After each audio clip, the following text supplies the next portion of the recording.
avec. Yes. C'est notre moment. Dites oui aux actualités dans votre journal TV.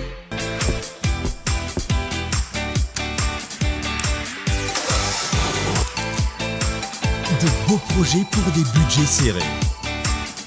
Batimax, le partenaire des bons plans. Batimax, la qualité au meilleur prix. Manulcianoni vovò.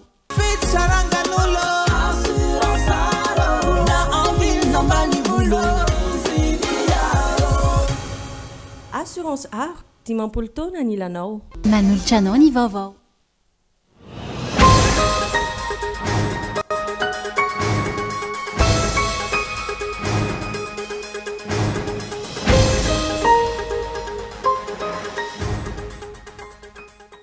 Miroso amin'ny fanajanan'olombelona isika eto Madagasikara hono minisitry ny fitsarana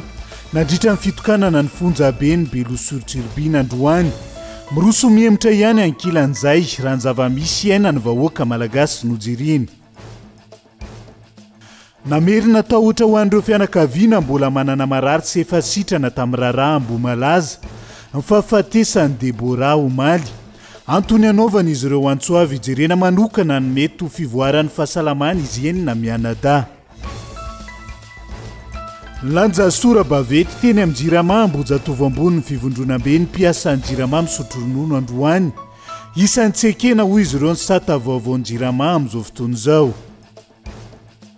Afo be Voamaraina no tazana tao anatin'ny faritry ny port fluvial atao Mangareza Toamasina androany. Toeram-pitehirizana entana na orinasa mpanondra Nanjavidy no May niaraka tamin'ireo entana rehetra. Any ivelany manambana ny amelo ireo tafika tandrefana rehetra ampiasaina nohana ny Ukraine amin'ny filoha Rosiana Vladimir Poutine amin'izao fotoana izao araka ny fanambarana nataony androany ny Antsiprian'izay.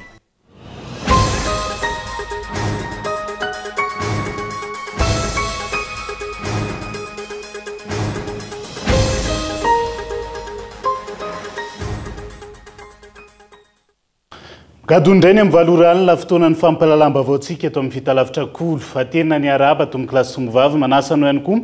anaraka ny Antsiprian'izay toy ny mahazatra matoan-datsoratra nondeha no kafana ny fiarahana.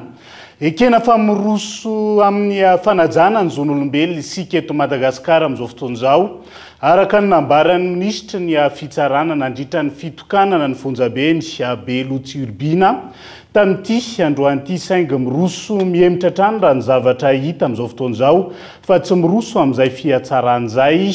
raha ny tsikaritra ankehitriny. Matoan-datsoratra Gaetan Andriatsilava.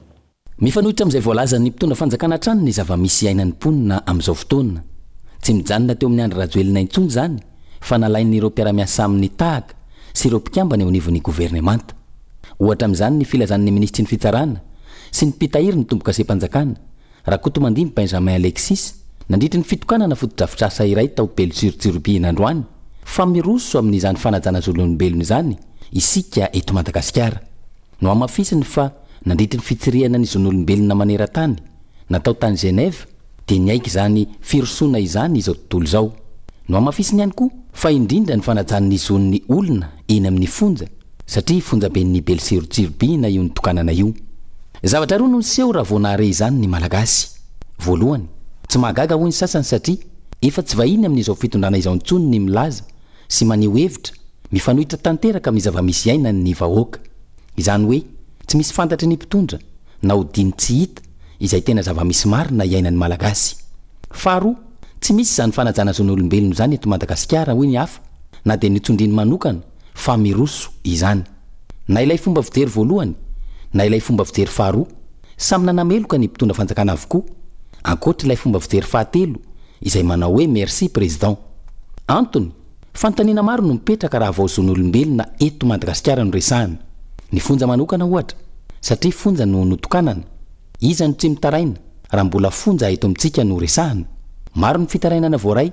milaza fa andoavam-bola avokoa izay rehetra miainga avy any amin'ny famangina, ny rano, ny jiro, ny kidoro sy ny sisa. Andoavam-bola ohatra ny kidoro no ilay fonja feno hipoka tsy araky ny isan'ny voafonja ny foto-drafitrasa misy. Tsy zon'olombelona ve ny voaresaka ao anatin'izany raha tsy ilaza afa-tsy ny eny an-tany mora. Mitovy ve ny zo raha toka voadaroka maratra sy mitondra takaitra ahiditra ponja ireo mpangalatra koa fa izay mpangalatra bois de rose sy volamena mpanondrana tsokosoka ireo arepirenena tsy hita izay nanaovana azy to tsy misy fepetra no raisina ary tsy hita izay natao tamin'ireo voaroiroy tamin'ilay raharaha boinina triple 7 voaja ve ny zo raha misy ny fanavakavahana tahaka izany ivelan'ny fonja tsy zon'olombelona ve ny an'ireo olona maro namoiny ainy tamin'ilay raharaha ambomalaza ireo olona maro namoiny ainy tany ikongo no ilay tazomoka mahery vaika tamin'ity taona 2024 ity na ilay vokatry ny tifitra variraraka namoizana iny olona maro tao ikongo ihany koa ny 7 aogositra 2024 lasa teo iny voaja eto Madagasikara ve ny zo isitraka herinaratra rano fisotro madio filaminana fanabeazana fahasalamana lalana tsara sy ny maro hafa raha toka lazaina fa efa miroso dia miroso makany aloha sa miroso mihemitra miroso ve raha toka adiny ray ny fatapahan-jiro teo aloha ary lasa adiny enina hatrany amin'ny adiny 8 miampy gado izany amin'izao fotoana miroso ve ny fanajanany zon'olombelona ka isitrahan'ny fitsaboana raha toka amin'izao fotoana izay marary eny amin'ny hopitaly raha vao tsy misy vola dia efa miroso amin'ilay hoe velomaritany aoderlanitra araka ny fomba fiteny misitraka ny zony ve ireo malagasy piray tanindrazana hiarany herisetra voadaroka vodibasy sy bomba mandatsa-dranomaso avy amin'ny mpitandro filaminana voasambotra ka ahiditra ponja raha vao mijoro miaro ny taniny mijoro miaro ny kolotsainy mijoro maneho ny heviny sy mitaky izay zo ananan'izay marina fa miroso ny fanajanany zon'olombelona eo anatrehan'izany saingy miroso any amin'ny fiamorana ny magaga ao anatin'izany dia ny filazana fa miaika izany firosony izany izao tontolo izao iza loatra re izay zany ny fahitany matoan-datsoratra ny sampana fampalalam-baovao ny mahakasika an'izay fanajana ny zon'olombelona eto Madagasikara zay amin'izao fotoana izao fanamerina tahotra ho an'ireo fianakaviana mbola manana marary-tsaboana sy efa sitrana tamin'ilay raharaha namoizana olona 430 teny Ambomalaza ny fahafatesany Debora Omaly ity faran'izay efa sitrana sy natanjaka kanefa zao namony ain'izao indray antony anaovan'izy ireo antsoavo amin'ny tompon'andraikitra hijery manokana na mety ho fivoarany fahasalamana izy enina mianadahy Kabaeloano mitaritra ny Antsiprian'izay tafakatra 430 ireo tanora vao eritrerony namoiny ainy tamin'ny raharaha tsingerin-taona nahaterahana mainty teny Ambohimalaza ny 14 jona teo nodimandry Omaly i Anila Andritriniala Andi Debora tovavy 20 taona iray tamin'ireo nahazo fanasana tamin'iny aniversaire iny tia manampy sy mampahery ireo namana na manodidina no nanamarika sy tsikaritra tamin'ny Debora teo anivon'ny fiarahamonina nandritra izay fandalovany teto antany izay ankoatry ny nahafantarana azy lany misy analamanga ny taona 30 sy 20 anisan'ireo nanana toe-pahasalamana tsara i Debora tao amin'ny hopitaly hoy mbola tiana ny ara-nitsaboana taminy zay aloha tsy mbola mifankafantatra talohan'ilay anniversaire fa tany zay no nifankahita dia tao amin'ny hopitaly zay no tena mifankafantatra zay tamin'ny voalohany tsangay chambre satria zay tao amin'ny réanimation 1 dia zareo tao amin'ny réanimation 2 fa taty origine zay vao natambatra tao dia zay vao niaraka tao daholo dia tao no mifankafantaranay Debora efa savabe mihitsy talohanay aloha tamin'izay vao tonga tao aminazy izy tena efa zava mihoatra anay izy rehefa mihinana sakafo rehetrarehetra nefa nenay mbola nalefa tamin'ny soandro sy ohatr' izany dia le izy efa nikohaka be foana aloha izy nikohaka be foana izy satria nenay niara-nalana daholo le teto amin'ny tenda teto dia izy taprihan'iny mbola nikohaka be foana dia mbola bebe reo dia izy koa nivoaka talohako izy latsinainy nivoaka dia za talata taoriny fivoahany Debora ny hopitaly izy no mpampahery an'ireo namany avotra tamin'ilay raharaha Ambomalaza nahatsikaritra nefa ireo namany taty oriny fa tsy henoheno sy tsy hitahita tao anaty groupe fitafatafana sy fizaram-baovao intsony Debora Antriniala nanomboka teo niezaka nanontany ny zokiny Isahay hoy mbola tiny niverina sembotra indray Debora ary niafara tamin'ny fahafatesany mifampiresaka foana zay ara namongona groupe de discussion kely mihitsy tao amin'ny Facebook dia mifampiresaka foana zay sanandro dia izy moa matetika manao contrôle tany amin'ny HR foana amin'ilay izy be mbola misy revaka be sy mikohaka be dia taty origine amin'izay tamin'ny larobieriny zay manko manao appel vidéo foana isakariva dia izy tsy tao anatin'ilay appel nefa izy foana matetika mantsoanay voalohany dia tsy tao amin'ilay appel izy dia gagagaga zay dia nanontany ny zokony de lakamisy zay vovovalo hoe tsepitra be Débora de naverina niditra hôpital de naverina nasina an'le trachée de nididina teo amin'ny teniny de mbola tsy mahatsiaro teny izy hatramin'izao de hoe mbola tsy afaka vangina koa izy de makamaka vaovao tamin'ny zokony foana zay de maliny amin'izay malomaraina no tenin'ny zokony hoe lasy Débora ozy izy. Raha efa nanantena ny otsara atrany ireo mbola manaraka fitsaboana sy izay efa nivoaka hôpitaly nanomboka ho maly na lasa any Débora iny lasa miverina mitaintaina ireo ray aman-dreny sy ny fianakaviana izany hoe matahotra sy manahy amin'izay mety ho zava-misy afaka fotoana fo ihany koa ireo niatrika iny lanonana mainty takariva iray iny antony nanaovany antsoavo amin'ny hijirena manokana ny momba fahasalamana izy ireo. Zay aloha tena matahotra satria Débora anisan'ny natanjaka anao izay izy ary ny tena mampahery be anay foana izy hoe tsy maintsy courage foana ohatr'izao izy tena nampahery be anay satria izy courage be mihoatra anay rehetrarehetra izy tena courageuse be mihitsiny izy de izy foana mampahery anay de lasa matahotra mihitsy zay aloha zao ny anay aloha zany ny fangatahana tsotra ihany nijerevana amin'ny fahasalamanay akaiky tena mila jerevana daholo zay sisa mbola velona rehetrarehetra satria le izy zany raha ho manokana mbola misy sequelle resaka momba ny rambo vaingana zao na coagulation ana raha amin'ny tongotry gauche misy de manery ny circulation an'le raha le izy zay zao sequelle nitoko tamin'le izy de mbola manao traitement na fanafody pendant 3 mois de manao bas de compression zay koa ato. Arak'izany miverina mitebiteby andro manalina indray izy ireo ankehitriny hatreto tsy mbola nipotra ny mangarahara amin'izao raha izao mbola tsy tena fantatra hoe inona marina ilay poiziny tena ireo zava-maniry roa voalazany any radioelina ireo tokoa ve no nafaty an'ireo olona 430 ireo to metanol anefa no hita tamin'ny valin'ny fitiliny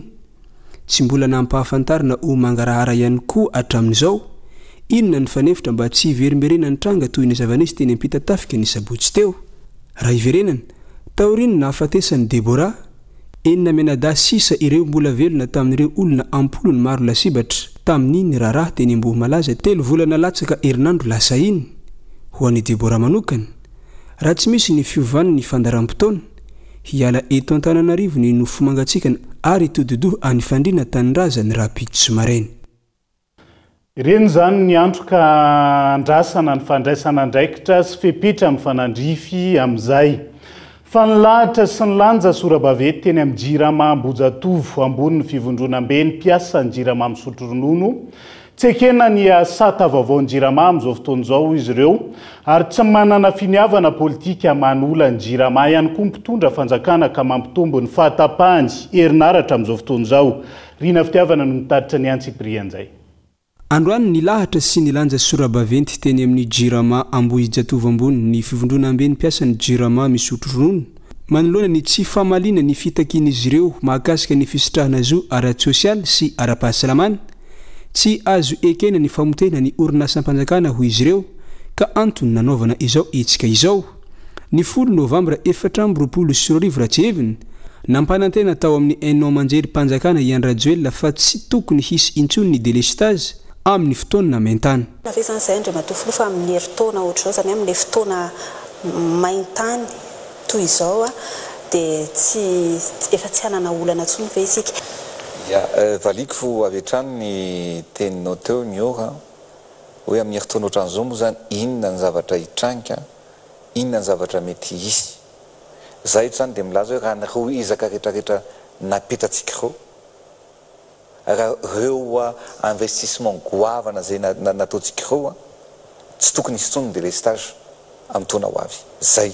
ny zavatra ho ataontsika zay ny fanamby apetratsika ary zany miteny miora zany zavatra teneniko anako rehetrarehetra zany tsy hoe mbola nofinofina hiteny hoe ho atao fa efa ao ny akamarony na ny groupe na ny parc solaire efa navoakantsika tany Tomasina fa fanafianganana fanatanterahana an'izy ireny no tokony ho apetratsika. Herintaona latsaka 2 volana atiorinina ao anatin'ny vanim-potoana ny maintany isika izao raha mahita fa tsy tanteraka ilay fampanantenana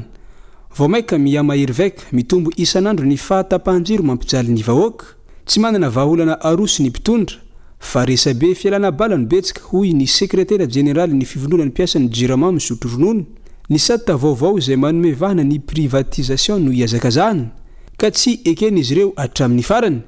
ny politika fitantanana sy ny politika fanarenana apetraka ny rajoelona no mivilany fototra mamotika ny orinasa jirama hoy ny fanazavana maninona moa no fefika le jirama satria nataony vente perte mividy lafo ianao dia mivarotra mora fa ny zava-misy dia mbola atosika ao amin'izany any jirama dia atao amboletra fotsiny le izy hoe ararotina zao situation tsy hahafahan'ny olona miteny zao tsy hahafahan'ny olona miresaka zao dia ho ampidirina moramora fotsiny le privatisation le orinasa tadidio nefa fa raha mbola hoe privé vahiny zany ny trandraka ny arena ny Madagasikara amin'ny lafin'ny renirano, masoandro, ny rivotra sensisa dia za afaka miteny mihitsy hoe ny vahiny zany ny baiko ny toekarentsika tsy manao an'izany le fanjakana inona ny ataony camion citerne itaterina rano amin'ny bonbonne eny amin'ny bonbonne iza ny tompony bonbonne iza ny tompony camion citerne business zany camion citerne 500 000 ariary ny ofany isan'andro avec 80 litres de gasoil fantatry ny rehetrarehetra zany zavatra zany tsy mety zany potika ny CAPR ponina andavanandro manoloana io fa tapahany herinaratra tsy voavahany mpitondra io tsy jiro ijerena baolina ihany no ilain'olona fa mila herinaratra mandeha isan'andro entina mampihodina ny asa ny vahoaka tsy ekena ny famitahana vahoaka ary vaholana no ilaina fa tsy resaka ambony latabatra ahoana moa no mampisan'izany 105 mégawatt any Tomasina zany 105 mégawatt any Tomasina misy 70 tonnes tsy fantatra misy firy izy ao dia zavatra misy amin'izao fotoana izao dia hoe allo fa mbola misy tetezana 340 amboarina sérieux ve zany zavatra zany ny mpitondra zany dia tsy tokony andainga dia tsy tokony hamitaka vahoaka fa tokony milaza marina izy hoe inona marina ny zava-misy fantany dia inona mivahaolana entiny raha tsy mahatoky teny izy amin'ny zavatra ataony dia tokony mba miantso ny hafa izy satria mbola malagasy afaka mifampiresaka ny vahoaka tsy afaka hiaritra n'izao zava-misy zao tsika eto manana solombavam-bahoaka be dia be manana olom-boafidy be dia be mba mangataka izay hoe aiza ny andraikitra reny olom-boafidy ireny eo anatrehan'izao zava-misy zao tsisy firaisan-kina mihitsy ve ny olom-boafidy fa tsy maintsy izay vahoaka foana ny tsy maintsy miteny mbola iamafy ny hetsika ataon'ny fivondrona ambe ny mpiasan'ny jirama misotro ronono raha tsy mivaly ny fangatana mila tonga saina ny vahoaka manoloana ny fampanantenana poakaty ataon'ny mpitondra ho izy ireo nanamafy ny fikambanana izay ahitana mpikambana manodidina ny 10 manjato amin'izao fotoana izao mijarona ho foto-dravitra saitraitra tsy mahavany olan'ny fitohanan'ny fifamoivozana izay nisehosehoana treto ny teleferika hony mpanao politika androany tsy mihoatra ny 70 amin'ireo kabinina ihany no fen'olona raha ny hitaka ho sarotra ny anatena fidiram-bola amin'izay raha ny faneho-kevitra trany tsara soarivelo no mitaritra ny antsiprian'izay iray volana izay no nandehana ny teleferika tsy hita ho mahavany olany fitohanany fifamoivozana izany raha ny zava-misy mijanona ho haingo tanàna ampifalifaliana ireo sokajin'olona manan-katao ihany izany ny mpanao politika nanoho ny heviny raha le misitraka tombontsoa amin'le teleferika aloha hatramin'izao dia mbola azo lazaina hoe aitraitra zany hoe olona aliana fotsiny hoe tehitaingina ny teleferika na ihany koa mbola tsy tonga amin'le tena tanjona tamin'ny plan d'action fa ny zavatra hita aloha zao rehefa niditra amin'ny mpianatra dia vao maika nampitombo ny tombovoy na ny embouteillage eraky ny tanàna zany hoe tsy mbola solution ho an'ny resaka hoe fialana amin'ny embouteillage zany ny resaka teleferika fa mbola aitraitra fotsiny na ihany koa hoe ny andriny fonony filohantsika dia tsy maintsy natao ary tsy maintsy nitrosaina izay tena miompapana zany hoe isika vahoaka malagasy izay mandoha etra no mandoha nitrosany io resaka teleferika io miroborobo amboalohany fotsiny tahaka ny bus-classe sy ireo maro hafa ihany ity teleferika ity raha ny fanehoan-kevitra trany tsy hitondra vola miditra nefa nandany bola-petsaka ho iatrany ity mpanao politika nanoho ny heviny ity ny zavatra hitantsika aloha zao dia ataontsika hoe 700 n'le teleferika ny feno rehefa mahita n'le teleferika mandeha eny ambony eny tsika zany hoe mbola tsy tena hoe pratika satria inona ny antony dia ny lalan'la téléphérique mbola karazana hoe tokana moa zany fa hoe miasa le téléphérique fa miasa kely amin'ny ampahany satria ny teo aloha teo ny mpanao vacances ny tena hoe mampiasa an'le téléphérique satria mba angalana sary sy anaovana hitraitra dia hatreto aloha zany tsy mbola tratra ny tena hoe isan'olona isan'andro tokony hitaingina le téléphérique tsy fantatra hoe mikasika resaka frais ve ny sarany ve mety hoe tsy ho zakan'ny olona sa tsy mbola mahazatra ny olona raha tsy hivina trany mitetina raiky amin'ny 500 tapitrisa euro na manodidina ny 3.7 sy 700 miliara ariary ny trosa amin'ny fananganana ny fotodrafitrasa téléphérique tsy tafiditra ao anatin'izany ireo fikojakojana maro samihafa trosa izay tsy maintsy alohan'ny fanjakana malagasy sy ny vahoaka malagasy ny sandam-bola ariary ankilan'izay izay tsy mitsamy totongana trany ankehitriny ka ina tsy ho voahilika ao anatin'ny 7 taona tokony hamerenana azy raha ny fanionkevitra trany fa ny tsy fisian'ny fitondrana tsara tantana sy ny fanjakana tandalana no isan'ny olana goavana eto amin'ny firenena amin'izao fotoana izao ka tsy misy ny fampandrosoana ho ny mpanao politika nanaovana fanadihadiana tsy mahay manao politika ihany koa ny mpitondra fa hoentiny eboebo fotsiny ihany any ka tsy mandeha araka ny tokony ho izy ny fitantanana ny raharaham-panjakana amin'ny akabeny raha ny zava-misy nojerena Entsora Soary Malala. Eto Madagasikara mbola mijanona olo ahevitra mafonja ny fahasimbana sy ny tsy fahatomobana ny politika. Maro ny olana miseho manomboka amin'ny korotana anatiny amin'ny antoko politika ny fampiasana ny fahefana ho an'ny tombontsoa manokana ka miafara amin'ny tsy fisian'ny mangarahara sy ny tsy fahaizana mandray fanapahan-kevitra. Ny tsy fisian'ny fitondrana tsara tantana sy ny fanjakana tandalana no olana eto amintsika any ka mitotongana ilay firenena. Tsy araka ny tokony ho izy ny fitantanana raharaham-panjakana ka mazava ho azy raha tsy tonga amin'ny fampandrosoana. Ny olana amin'ny firenena ngeny tsy fisian'ny ataontsika bonne gouvernance sy état de droit ataoko amin'ny teny frantsay izy satria izay mamely voambolana akaiky kokoa ny zavatra mitranga tsy misy ny état de droit raha izay zany hoe tsy misy tsony fifehezana na eo amin'ny mpitsara sy ny antenimera sy ny gouvernement zany le séparation des pouvoirs efa tsy misy an'izany tsony eto efa narina lavitra zany any dia efa mahatonga an'le firenena mitsitongana zao ny foka tsy misy ny fitantanana ny raharaham-panjakana mandeha amin'ny tokony ho izy ary mitodika makany amin'ny fampandrosoana ka n'io zany any ny tokony atongoka ny fanarena ary ny any tsy mety ho fanarenana fotsiny kitikitihana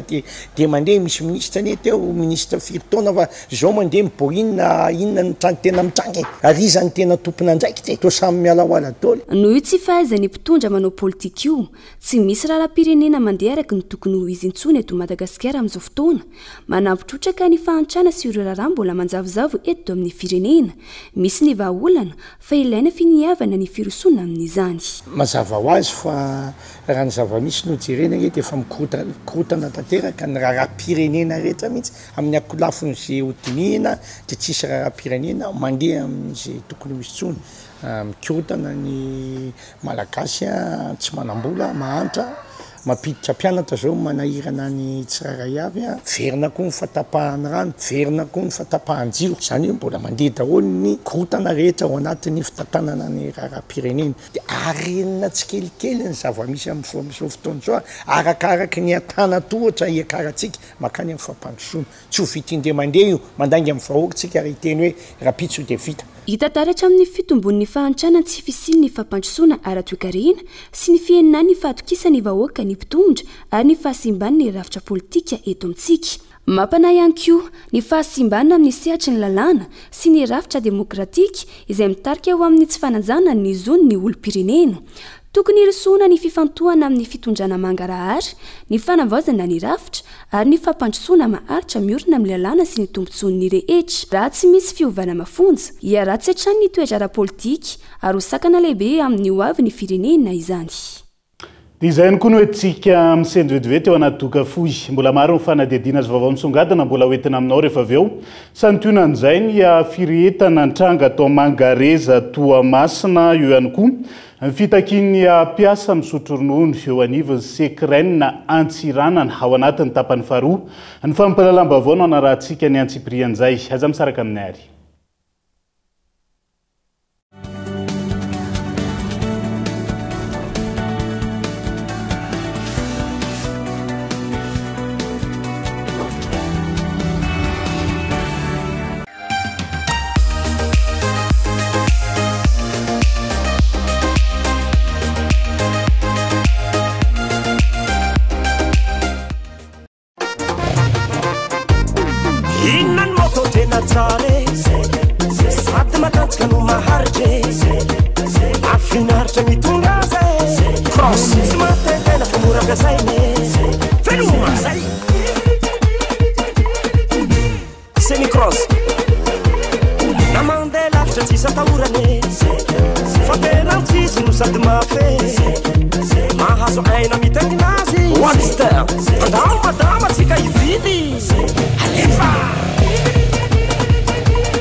La route vous appartient.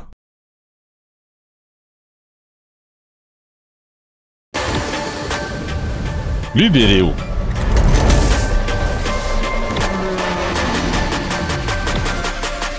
Menaka Avolenta amin'ny vidiny sava be.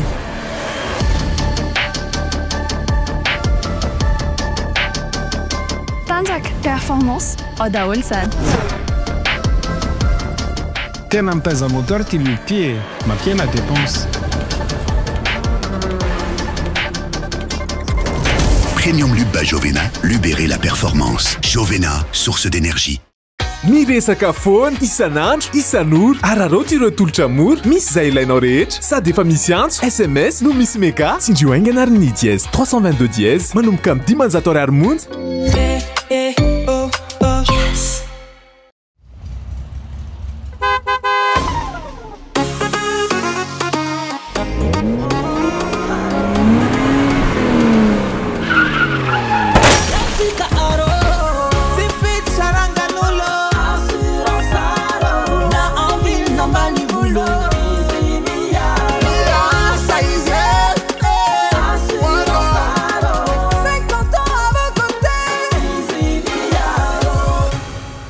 Assurance Art, dimampolo taona ny ilanao. Jumbo poulet lasa rojato ariary. Jumbo ampiampatsiro nahandroko.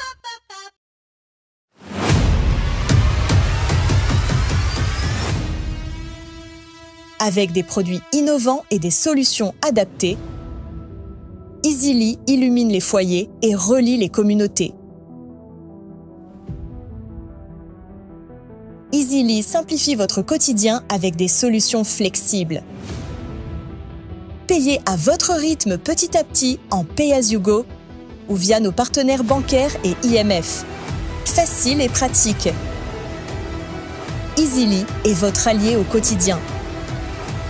Avec Easily, la lumière prend vie. Easily et tout s'éclaire.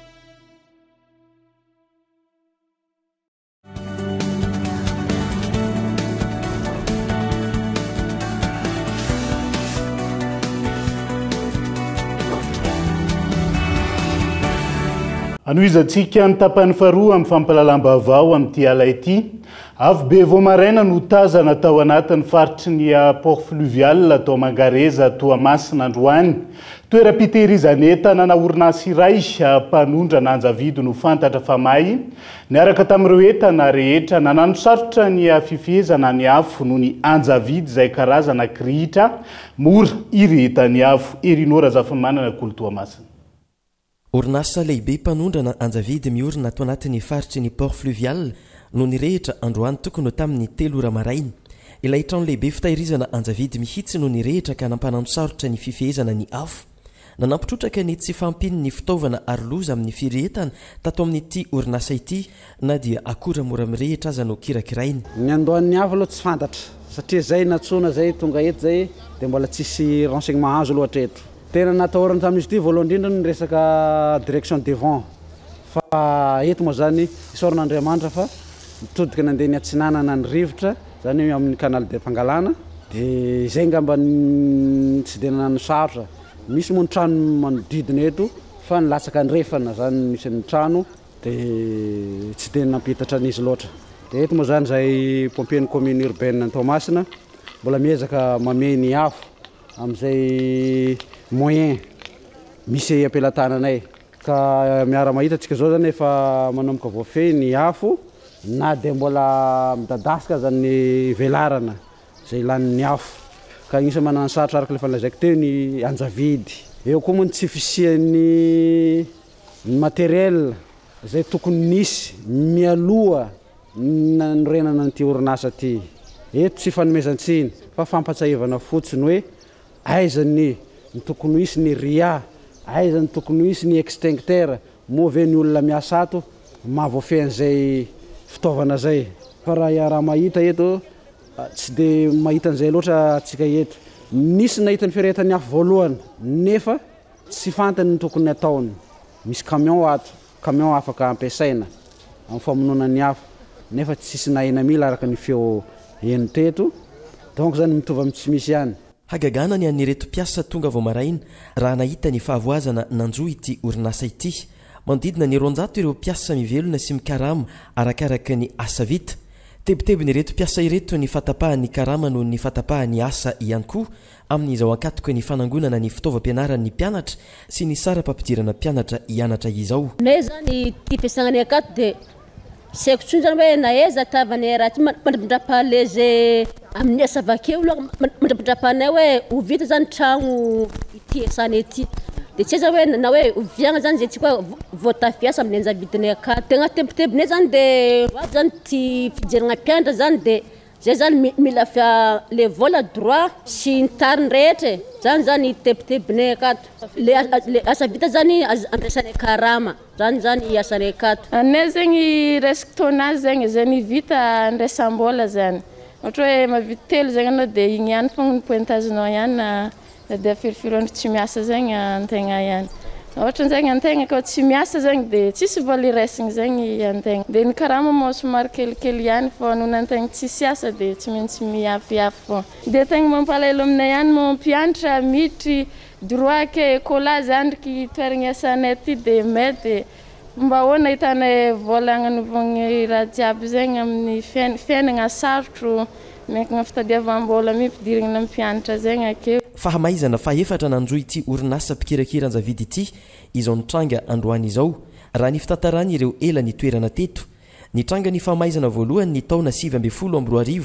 ma ihany koa ny taona 120 nitranga ihany koa ny fahamaizana fahatelo ny 220 ary izao nitranga ny taona 520 izao tranga izay everiny maro tandrevaka avy amin'ny orinasa ihany matomby verimberiny tsy voatombana mazava ny fahavoazany porte conteneur roa sy conteneur iray no mbola tazana ao anatiny afo ankoatran'ny trano lehibe iray izay feno Anjavidy amin'ny taonina maro 570 hatramin'ny 200 ny raharaha eny anivony fitsarana amin'izao fotoan'izao dia saika avy amin'olany fananantany avokoa mahakasika an'izay olany fananantany izay no ezantsika ho resahana vetivety vahiny ao anatin'izay ramatoa raha kotony aina Elsoa Taleny cabinet d'études soany aina miarabanao tonga soa ato anatin'ny fampalalam-baovao amin'ity ality isan'olana goavana ao anatin'izay resaka fananantany izay amin'izao fotoan'izao ary isa mitarika resabe ihany koa makasika amin'ny prescription acquisitive manahoana marina ny makasika azy io Elsoa faly mandaba anareo plaza ny fampalalam-baovao eto amin'ny Cool TV dia faly miarahaba anareo ihany koa mpijery fahitalavitra Cool TV nipetraka avy hatrany ny fanontaniana momba ny prescription acquisitive na fanamatisana molaly ny tany anankiray eo tokoa no mipetraka ny olana satria ankehitriny izy io dia naantony fanjakana zany hoe na ny dossier efa mandeha eo anivon'ny fitsarana na ny dossier mandeha eo anivon'ny commune na ny dossier efa mandeha eo anivon'ny service ny fananantany dia natsahatra avokoa izany ny antony dia tsy fantatra mazava satria ny fanjakana no manomea ny didy hoe miato izy io nefany a dia anisany a tena miankina be deaibe amin'ny fiainan'ny mpanjifa izany satria lasa miteraka olana hafa indray ny amin'ilay resaka prescription acquisitive ajanona satria io no any vaolana netya nampahomby a hatramin'izay zany ny ho an'ny tsy fahampiana ho amin'ny antotantaratasy a zay mety ny lovaina tamin'ny razana taloha satria taloha a dia atao hoe solam-pangady ny tany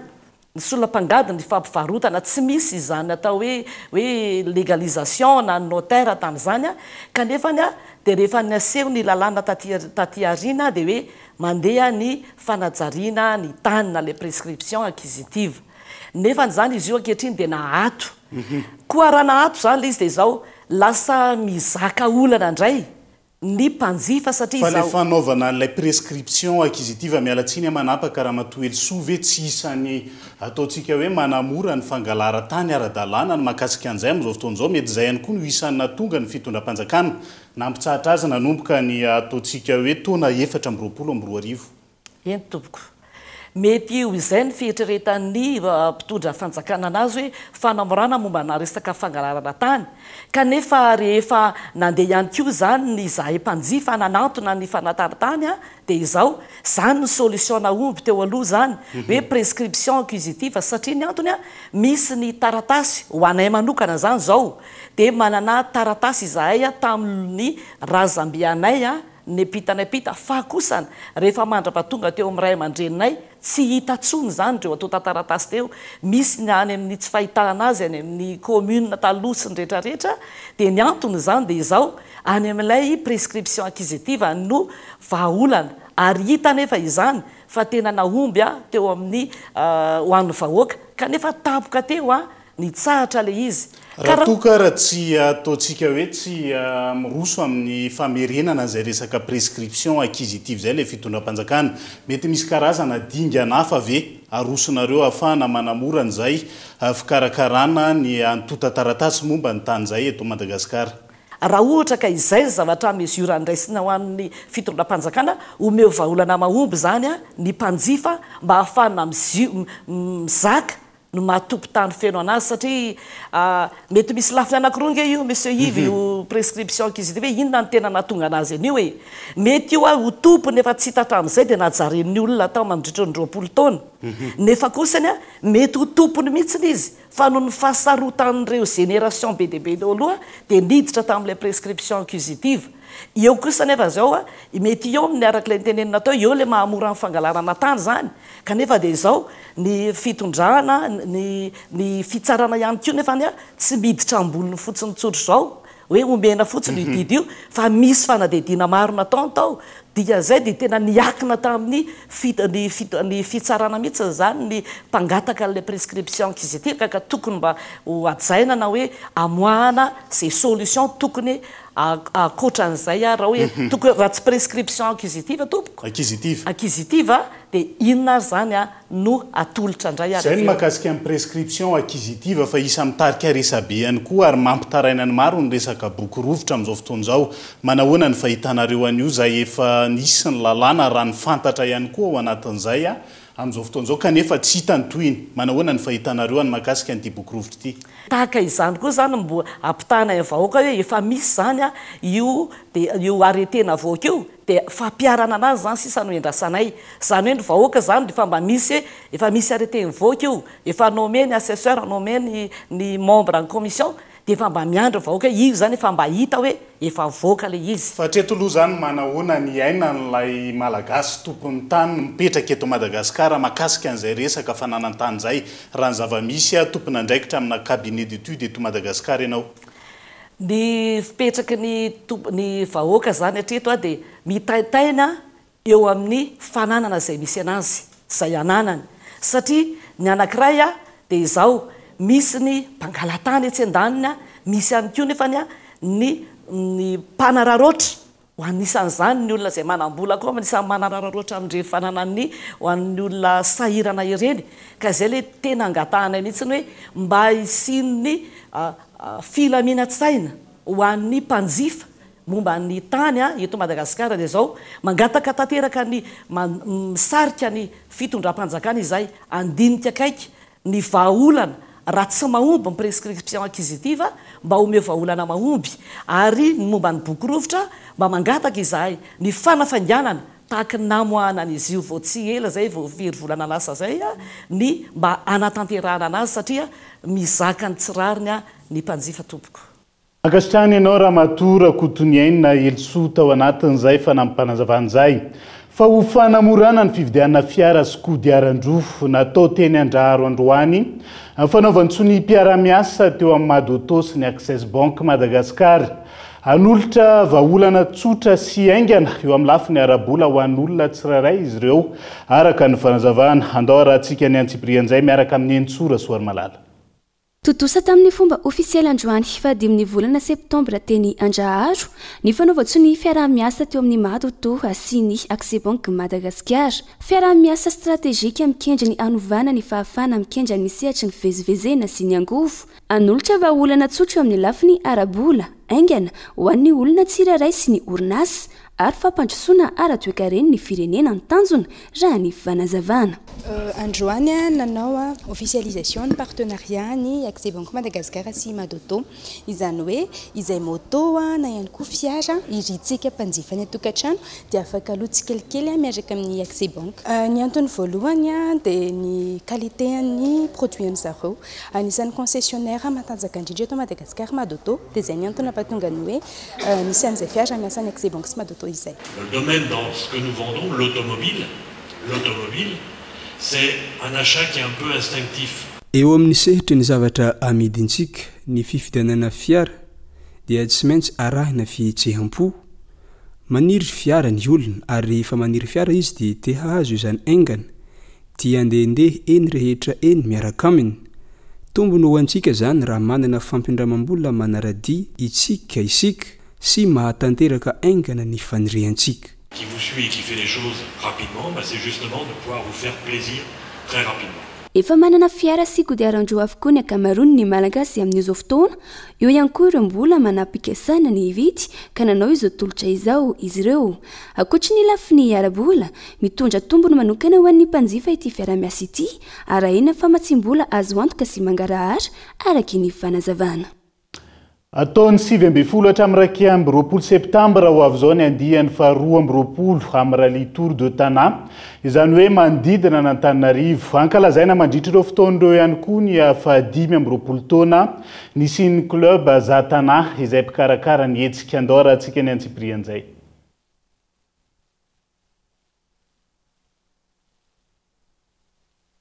miditra amin'ny andihan'ny faharoa amby roapolo ny hetsika rally Tour de Tana Quartz Sodirex amin'ny ity taona ity manodidina n'Antananarivo no anatanterana izany araka ny anaran'ny hetsika manodidina ny 700 eo ireo mpandray anjara andrasana amin'izany raha ny fanazavany mpikarakara androany. Refy 10 sy 30 km ny rally dont 190 km na épreuve spéciale izay mitsinjara anankifolo roa ny azoma dia efatra ny sabotsy dia efatra ny alahady ny PC dia eto amin'ny Sodirex ny parc fermé sy ny arche moa zany dia atao anaty zone zitale ihany fa iry amin'ny parking ny Carrefour somary atao hoe tsy gidra be izy fa somary soft kely le rally natao indrindra zany mba ahafahany tsirairay milalao tsara ao anatin'le izy ao ihany koa manome spectacle ho an'ny mpijery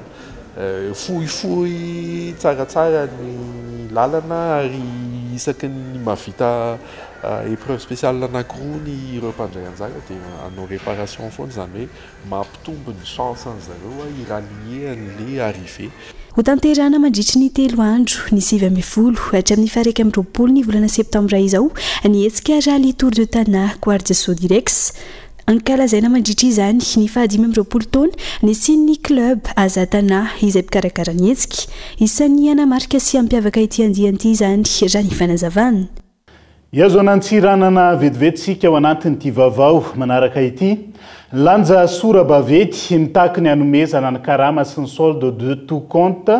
tao anatin'ny 3 taona mahery ireo zokiolona misotro ronono. Ny asa teo anivony orinasa Sekren amin'izao fotoana izao. Sahirana izy ireo ankehitriny maro ny adidy tsy maintsy atao ka hanaovana antso amin'ireo tompona andraikitra isana ambaratongany. Hoy ny fanazavana Daniela Minoarso no mitaritra ny antsiprian'izay. Efa 3 taona mahery izao no tsy nandray karama fisotroron-dronono ireo zokiolona misotro ronono. Ny asa teo anivony orinasa Sekren raha ny fitarainana. Misidra fa sahiranana lalina izy ireo ankehitriny. Malona ny adidy maro samihafa tsy maintsy enjehina ao an-tokantrano ka manao antso avo amin'ireo tompona andraikitra. Ampitiko tsaiky l'école zay io fa tsy tafidiko l'école zany kanefa tsy hianatra. Zegny no mampanahiry azy ato. Eo koa zay retraité Sekren zegny marary antena tsisy vola vangagnahody maro aminay zoy naty satria efa lany kile zay ato ka miangavanareo topo mba miangavanao koa zay président zany kanefa tsy andeha l'école agny zay mahita aminareo Antananarivo agny magnamia fagnampiagna ary aty agny koa ny Tuliara magnamia vola isaka tokantragno moa ve zay piasa Sekren retraité tsy mba mendriky amezagna vola zegny raha ohatra fagnampiagna marigny ny agnary. Misy magnantegna zay fanareo mpitondra fanjakagna kristianina tsary ndisa baiboly agny ataova sahirana ny vaoko anao fa miangavy mpitondra fanjakagna anareo mpitondra jiaby amin'ny maha kristianinareo mba zahany problème-nay ato amin'ny Sekren ary karaha zay ny kinapisinay rempaheny 1/6 ny vola tokotro azon'olo ny vola hazonay ka miangavy anareo mba tsinjovy zay amin'ny maha kristianinareo. Raha iverenana efa ntaonany maro no nitakiny ireo mpiasa teo anivony orinasa Sekren ny zo tokony isitran'izy ireo na ireo efa nisotro ronono izany na ireo mbola perinasa saingy mbola tsy nisy ny aino izy ireo hatramin'ny androany. Fa nanomboka androany ary tora mpitso ny varavarana misokatra ataon'ny prime eny amin'ny Foibeny etsy Andavamamba. Etsika mpafantarana bebe kokoa ireo lalam-piofanana misy ao amin'izy ireo. Mandritra ny 2 andro isy ihany koa ny fisarihana vatsy-pianarana ato anatiny sy any ivelany rano fanazavana. Gabin Eloano mitaritra ny antsiprian'izay. Anisan'ny olana pahazo ny mpianatra eny amin'ny anjero-manontolo ny fahadisoany safidy amin'ny sampam-pianarana tokony arahiny. Antony ny karakarana université tsy miankina iray varavarana misokatra manomboka androany hatramin'ny raha-pitso. Mety mbola maro be ireo mpianatra izay vao afa-panadinana baccalauréat tsy mbola mahafantatra hoe inona ny filière tokony ho ataon'izy ireo raha ohatra ka misafidy ity lalam-piofanana ity dia inona daholo ny mety difficulté rencontrena zay vao vita ny fianarana, inona ny mety opportunité aoriana fahavitan'ny fianarana dia manao an'izay séance d'orientation personnalisée zay izahay ny tena antony karakarainay anty porte ouverte ity dia ampisehoinay hoe aty amin'ny université privée de Madagascar dia manana zavatra tsara atolotra ho an'ny rehetra ary aleo tsy mihaino ono any ambadika fa tena tonga manatrika anay aty amin'ny siège-nay mihitsy dia mahita hoe ohatran'izao ny ato amin'ny prime. Ankoatr'izay hisy ihany koa ny fisarihana ny vatsim-pianarana ahafahana manohy fianarana eto Madagasikara sy any ivelany ho an'ireo tonga mitsidika ity etsika ity. Amin'ity porte ouverte ity ihany koa no ampisehoinay an'ireo opportunité marobe izay afaka sitrahana raha toa ka mianatra eto amin'ny nivon'ny UPRIM ny mpianatra. Ny partenaire de recrutement, ny partenaire de stage nay dia marobe izy ireo no hitato. Misy ny tirage na bourse d'études ka ity bourse d'études ity dia misy bourse d'études locale izay ahafahana mianatra eto amin'ny UPRIM ihany maromaro no zarainay amin'izany ary misy ny tirage na bourse d'études internationale ka ireo izay mitsidika ny porte ouverte ny UPRIM zany ho an'ny androany sy ny rapitso dia afaka mameno taratasy izy ireo mba ahafahan'izy ireo misitraka izay bourse d'études izay raha toa ka tsara vitan'izy ireo. Raha ny fanazavana voaray hisy ihany koa fijoroana vavolombelona ataon'ireo mpianatra nivoaka avy tao amin'izy ireo izay efa amin'ny sehitry ny asa avokoa ankehitriny. Raha tsy hiviny ny gestion et management, ny commerce et marketing, ny droit, ny communication ary ny paramédicaux no sampam-piofanana hita ao amin'ny université privée de Madagascar. Dia izay ihany koa no entsika miampita ao anatin'ny maresaka iraisam-pirenena vetivety. Manambana ny amelo ireo tafika tandrefana rehetra ampiasaina hanohana ny Ukraine ny filoha Rosiana. Vladimir Poutine araka ny fanambarana nataony androany fanio-kevitra nataony taorian'ilay fivoriana ny arahany ireo firenena Europiana 20 tamin'ny filoha Ukrainiana tao Paris omaly. Ireo firenena Europiana niara-nivory tamin'ny Ukraine izay tsy ahivana fa nilaza ny hanohana ara-tafika ny Ukraine na an-tanety na an-dranomasina na anabakabaka raha toka misitaka tsikelikely amin'ny mahafirenena mpanelanelana azy amin'ity ady eo amin'ny Ukraine sy Rosia ity amin'ny firenena Amerikana amin'izao fotoana izao. Dia izay ihany koa no entina manakatona ny fampahalalam-baovao amin'ity alina ity. Ny fampahalalam-baovao no tapitra treto fa ny fandaharana mbola hoentina aminao amin'ity alina ity mbola maro. Santionan'izay ny ankitsim-po iarahana amin'ny ramatoa Temple Michela filoha lefitry ny antoko APM na ny antoko politika madio sy Andriamatora Kotomanana Richardson na mpamakafaka politika no sady filohan'ny fiombonana ny firaisamonina sivily ho an'ny fampandrosoana ny malagasy ihany koa. Fandaharana izay iresahana ny resaka fahapozinana sy fanapozinana ara-tsakafo eto Madagasikara amin'izao fotoana izao. Eo ihany koa ny resaka laharam-pamena ho an'ny vahoaka sy ny firenena. Fandaharana izay anasananao avy hatrany aorian'izao fampahalalam-baovao izao. Mandrapitavy ho amin'ny manaraka indray ary tomboko lasy tombo veloma tompoko.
De beaux projets pour des budgets serrés.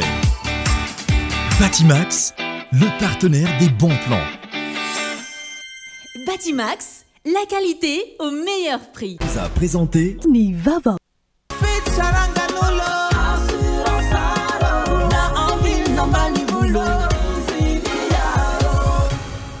Assurance Art, Timampulto Nanilanao. Vous a présenté Nivava. Avec Yassi, c'est notre moment. Dites oui aux actualités dans votre journal TV.